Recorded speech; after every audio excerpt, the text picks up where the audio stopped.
Support comes from Mosby Building Arts, a residential remodeling company guided by discipline, preparation, and attention to detail.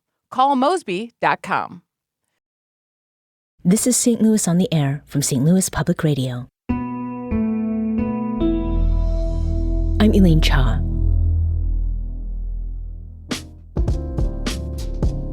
Since the city's beginnings, Black St. Louisans have been instrumental to shaping the region's culture, politics, and way of life.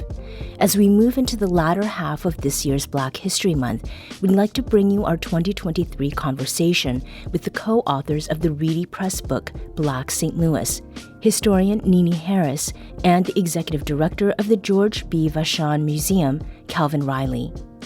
Through documents, photos, and artifacts, the book tells the story of enslaved people, nightclub owners, and soldiers who shaped the region from St. Louis's founding in 1764 to the start of the 21st century. It highlights joyful moments in the lives of Black people in the area, stories that need to be told so they're not forgotten. I started our conversation by asking Calvin about his family's St. Louis origins. I grew up in the city of St. Louis. My mother moved here from Mississippi in 1960, and so I grew up downtown St. Louis. Went to Patrick Henry School, and then we moved into St. Louis Cochran housing projects, and where we lived fairly good life. So we thought, I mean, it was clean. We couldn't mess up the walls. If we did, we had to clean them. So my mom taught us about going and getting an education. She spoke strongly about that for us to get an education because she wanted to be a writer herself. Oh. She told me she wanted to be a writer, but some things happened where she didn't do that. So right. I feel like I've done that for her. Right. So, and I think there's a lot of that is certainly part of this book. NiNi, for your part, what is your connection to St. Louis? How is it that your family came here? I'm born and bred here, and I went to St. Louis Public Schools, Calvin Woodward Grade School, and in 8th grade, we had St. Louis history, and if we didn't pass that test for that subject, I didn't think we were ever going to get to go out of grade school onto a greater, more life. I thought it was 8th grade forever. But more, I learned history from the old folks who lived in the neighborhood, who used to tell their stories. They'd make cookies as they told their stories, and they'd be feeding you sweets and talking about the Depression or the 20s or the war. And you heard so much in just listening to them. And that history is something, Calvin, you're very committed to. Not only have you lived as a Black St. Louisan, but you are the founder and director of a whole museum that's devoted to that. Yes, we have plenty of documents that we can research to tell stories of what African Americans are doing here in St. Louis, in the Mill Creek Valley, and Kirkwood, Richmond Heights, all those various areas, East St. Louis, so because it's rich. It's still in North St. Louis. And I tell people all the time, do not throw things away because this stuff is in people's basements. It's in their attics right now as I speak, in boxes. And a lot of people they're not even aware that it's there. Right. Calvin found and took interest in things just like little snapshots from a family dinner in the 1950s. And on their own, those snapshot, an individual photo might not tell a lot, but when you put them together, and he would go to these yard sales and just buy or get whatever you could, and each one was like a little puzzle piece. Now, of course, the photographs, those are more recent. Right. The old courthouse, the National Park Service, has tremendous documentation on the colonial era. And they, and particularly Dr. Bob Moore, were very helpful with locating material about African Americans in the earliest days. Yeah, right. So we are taking things from all different directions and all different aspects of this incredible story. Now, is there an example perhaps of a story that you discovered through old records that you were poring over or poring through, NiNi? A record maybe that would not have looked like much of anything if you were not kind of looking at it the right way? Jeanette Fourchette. And I found several records of her in documents that are at the old courthouse. And she was a person of African ancestry from, she was in Cahokia, Illinois, the east side of the area. And she had been given her freedom, and she came here right after Laclede founded St. Louis. And he gave her a grant of land, as he was doing with numerous people. So she had a plot of ground in the village, this free woman of color, and a piece of farmland. And she was married to another free man, another free person of color, Gregoire, who was a blacksmith. When he passed away, I found the marriage license information. She remarried another person of color who was free, who was a gunsmith. So here is the evidence, here is the documentation from the earliest days of this free African American community that had so many skills and were playing such a part in creating our community. And old cemeteries also contain a lot of history. I just met with the Wildwood Historical Society, and they were telling me about an African American cemetery out there that they're afraid that it's going to get lost. And so, but those old cemeteries, they have tombstones that tell you about these people who lived during these early times. So there's a connection. Wildwood is a bit of a distance from where we are. But I think the extent to which this is not only about St. Louis City, but also this area in this region, and the way that people moved as they were making their lives here. Calvin, is there anything among the artifacts that sort of harkens back to the life of Jeanette Fourchette? Is that right? And what kind of lifestyle they may have had, even back at that time? Well, it was. I mean, they might have been free at that time, but they were still treated badly. They were segregated, and they couldn't do things. They couldn't go places where they wanted to go. They had to go in particular areas. So, were they free in a certain sense? They were, but in a certain sense, they were not free because they had to deal with that segregation, holding them back. They couldn't go to school, stuff like that, until a certain period, because Missouri had a law where it was illegal to teach African Americans how to read or write, so that's, sad times that they were dealing with at that time. We don't think about that. Well, and the public school system started in 1838. And, of course, it was very small and only dealt with a very limited number of students. But then the state in the 1840s outlawed teaching of African Americans, even though there was this growing free community and a political atmosphere in St. Louis that was very opposed to the state policies. And so it wasn't until 1866 that public schools were opened for people of African ancestry. But back in Jeanette Fourchette's time, in the colonial era, what I did was just read every document I could from that era to see what life was like at that time, to try to get a picture of what life was like for a free woman of color and someone who was enslaved. And the 1787 census that was conducted by the Spanish gave a lot of clues. and it told, just how this seed of this free community had started, but and you saw most of the people who were enslaved being divided up like one person to a family. There were very few instances where you saw large groups of people enslaved with one person owning them.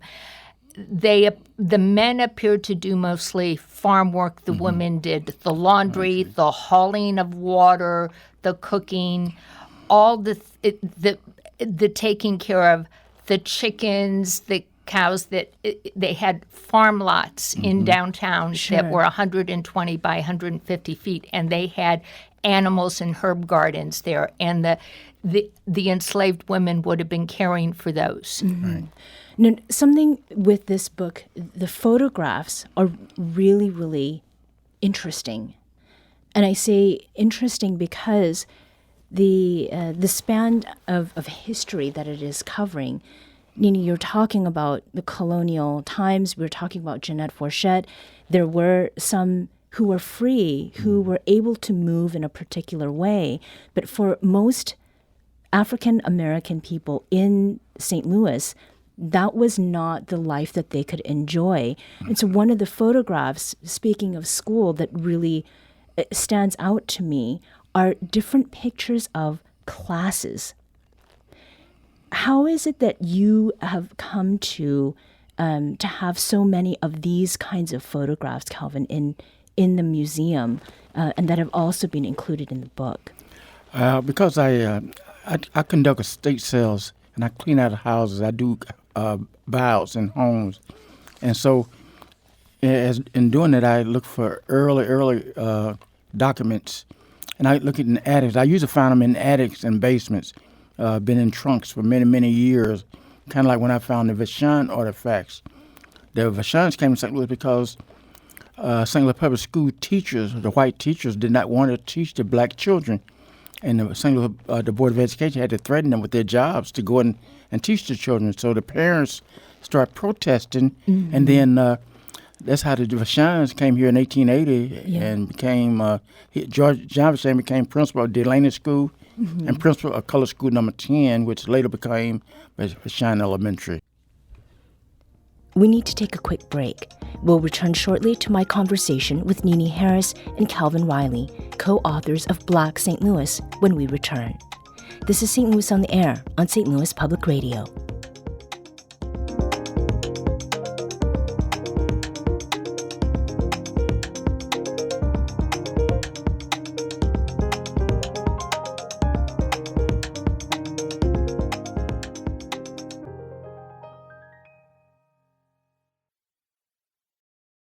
Welcome back. Today we're listening back to my conversation with Calvin Riley and NiNi Harris, co-authors of the 2023 Reedy Press book titled Black St. Louis.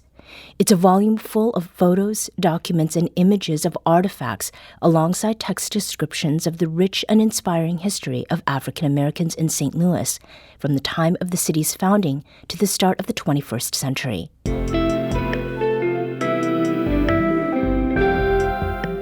The Gateway brings you the day's news each weekday from around the St. Louis region and the state capitals in Jefferson City. Our schools are accredited. We don't need this bill. And Springfield. How many more years must pass before lawmakers see time is of the essence? I'm Abby Larico. Join me each weekday for The Gateway on the STLPR app or wherever you get podcasts. Let's dive back into the discussion. Now, before the break, Calvin, you were talking about finding photos, and in particular, class photos at estate sales. And clearly, these were kept because they were important to people. And there are many of these kinds of photos in this book. What is important about artifacts like this? Well, they show that the African Americans had pride. They wanted to go to school. They enjoyed learning. They wanted to learn. They wanted to do better. The parents are pushing that for the kids. because despite being poor, a lot of the parents still wanted their kids to progress and to get an education. So that's very, very important. And that's what those photographs demonstrate. They demonstrate that. You see them going, even college photographs. I got them from middle school, high school, elementary school. So it shows how families made that progression. Right. And the schools being anchors in neighborhoods that were very specifically built and developed by Black St. Louisans is also something that stood out. In terms of what you found in documentation or in stories that you heard from people, NiNi, what is it about the schools that people should be thinking about apart from just leaving with a diploma?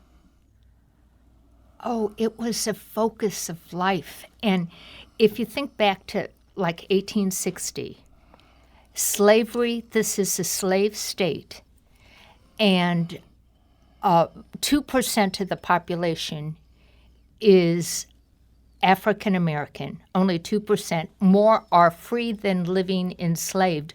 But even the free, they cannot openly go to school. Beginning during the Civil War, we have waves of migrants coming up from the Deep South for possibilities and opportunities in St. Louis to work and to go to school. And you see this excitement about school. And many of the people who were coming up for generations after the Civil War, they had been born, the parents or grandparents had been born in slavery. And now they could send their children to school in the morning.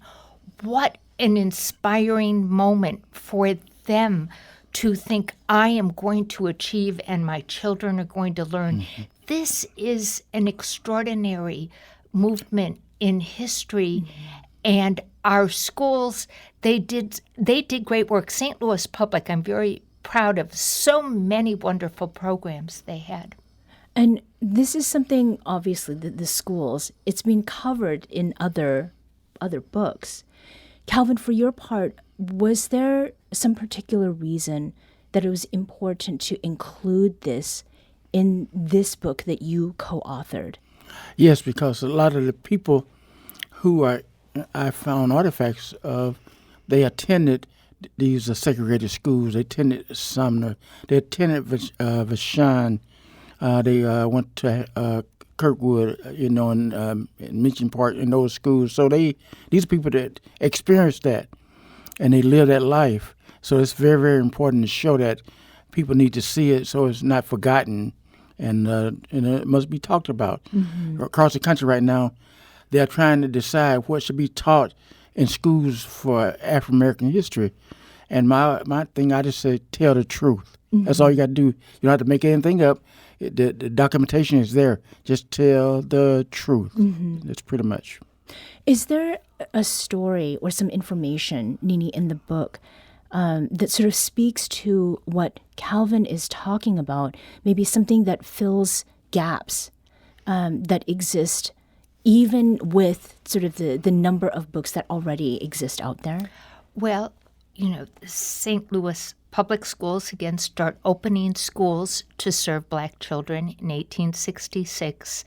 And the case is made very clearly by the school superintendent and then the president of the board that African Americans are paying taxes. They have a right to attend schools. And then they open more and more schools, and in 1875, the first high school for African Americans west of the Mississippi, Sumner.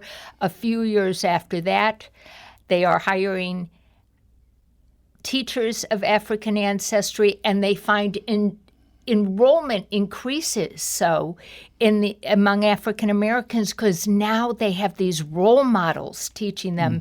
And then 1890, we have Stowe Teachers College. It was then called Normal School. That was what schools to become teachers were normal schools. And I am impressed that the board saw the value in this and the importance, and it's interesting to me. I went through the minutes of board meetings and found that like an African American school and a white school built same time, very close to one another, they spent the same amount per classroom on construction for each. And that was surprising, and I was very happy to see it. Mm-hmm. It did surprise me, but I was happy to see that they had per classroom put aside the same amount of money. Investment. That's right. Yeah. So that was there were a number of things I found uplifting that we can take inspiration from. Mm-hmm. Thinking about the worlds of African Americans in St. Louis, something that also stood out to me among the photographs was the different kinds of photos there were. So the people who took them, there are some notes about that. The notes on them, that was very interesting. So, for example, there's a photo that has written on it, "Come, let's dance because I am in the mood." And "in" is underlined 3 times. There's also a photograph of a soldier in uniform standing in front of a bar, but he is so positioned so that horns are behind him. So the kind of humor that was involved, the way that the photographs not only demonstrate that Black St. Louisans were part of sort of a movement, but they were also just enjoying themselves. Mm-hmm. Is that something that was important for you to incorporate here? Yes, it just shows that they were real people. Even though a lot of them had come out of slavery, they were real people that had feelings, and they enjoyed things just like other races did. They like to have good times. I mean, they weren't able to go and rent out hotel rooms, but they would have what you call backyard parties, and they meet at each other's homes and have parties in their homes and things like that. So they enjoyed life just like everyone else. In Mill Creek Valley, they said they had honky-tonk clubs down there. I mean, it was just where they had dance and they just enjoyed themselves. So they wanted to enjoy life like everybody else, mm-hmm. but they would still suppress certain areas. Right. They built, in spite of everything, they built senses of community. Mm-hmm. Right after the Civil War, you see that through lodges and churches and brotherhoods, they're building community that strengthens one another. It's remarkable and, again, inspiring what they did. Mm-hmm. The social milieu of Black St. Louisans is also something that was brought up in this book. And I'm thinking specifically about Clamorgan. And that was Cyprian Clamorgan, who was the grandson of a prominent West Indies native who arrived in St. Louis in 1780. And Cyprian Clamorgan wrote something called The Colored Aristocracy of St. Louis. Tell us a little bit about that, NiNi. Well, it was published in 1858, and he was writing specifically about the free community in St. Louis that had evolved here, and it's very gossipy. So it gives you all sorts of insights into life. He defined aristocracy, unlike later in local life, he defined it purely by wealth. And he described one man, it was just amazing, William Johnson Sr., he told that he had he opened a barber shop. Mm-hmm. In 1840, he had been a barber. He opened a shop and said that he was very careful with his money and was really careful and saved $1,000. And Johnson had the wisdom to buy a block of market and sell it then for $100,000. And the book also goes into the immigrants who came to this country, the kinds of relationships there were between immigrants from outside the United States with Black folks who were here, sort of given what the economic circumstances were, and then some of the limitations, obviously, Calvin, you had touched upon, whether you were free or not, there were still restrictions that made it difficult to make the best life possible. In the book, there is a photo, and it's a description of exodusters, which I thought was a really interesting term. Calvin, you described your family's coming here, your mother's coming from Mississippi. Mm-hmm. Why is that an important thing to think about, sort of in this context of people who have come here and made St. Louis their home? Because they was trying to get out of the South. And my mother had a bad experience. Her girlfriend had moved to St. Louis and told her to come. She said, well, and she didn't think she was going to move yet. So she was picking cotton, and she said she had picked cotton very hard that week because she wanted to make some money to do some things. And so when she wanted to get paid, the plantation owner told her she had used up her money by getting things from the store, and she was so angry. And she took her kids to her mother's home, and then she came to St. Louis and got everything together, and she came back and brought her children. Mm-hmm. And so, but it was just trying to, and there was a lot of that people trying to get out of the South because it was just so bad for African Americans. They wasn't making any money. They worked hard, but they wasn't getting paid for it. Mm-hmm. And so I think that was the main reason why people were leaving the southern states, coming to St. Louis and Chicago and Detroit, those kind of northern states. Mm-hmm. And was there anything in the documents that you found really interesting that shows something about that migration that's included in the book, NiNi? Well, I included personal stories of people who had been brought here as children.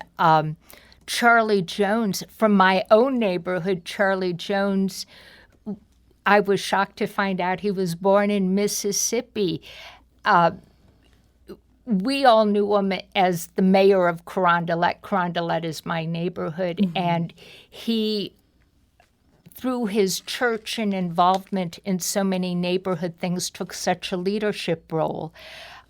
Clark Terry's family mm-hmm. had moved here. He lived in Carondelet before in Mill Creek, and Clark Terry became the first Black musician in the NBC band. We used to watch him on Johnny Carson every night, the guy from the neighborhood. Yeah. There were so many stories of this migration mm-hmm. from the South and the making a new life here. Well, there's certainly a lot to explore here. And just the last word from each of you, what is it that you hope people will get from this book, Calvin? The truth. The truth. Because there are a lot of St. Louis history that people are unaware of, and I think they need to know what the truth is and read it and be inspired about it and know that what African Americans had gone through, and despite still became successful. Mm-hmm. And NiNi? Same thing, facts and inspiration. Right. That's the two words. That was my 2023 conversation with NiNi Harris and Calvin Riley, co-authors of the book Black St. Louis. This episode was produced by Elaine Shaw. And by Emily Woodbury. Edited by Lila Halabasich. Audio engineering and podcast design by Aaron Dorr. Our executive producer is Alex Hoyer. St. Louis on the Air is a production of St. Louis Public Radio. Understanding starts here. Do you find yourself regularly listening to episodes of St. Louis on the Air? Suggest us to a friend you think might enjoy our conversations. And leave us a review and rating on Apple Podcasts on the App Store. It's the simplest way to help people discover our show. Thanks. St. Louis Public Radio is a member-supported service of the University of Missouri St. Louis.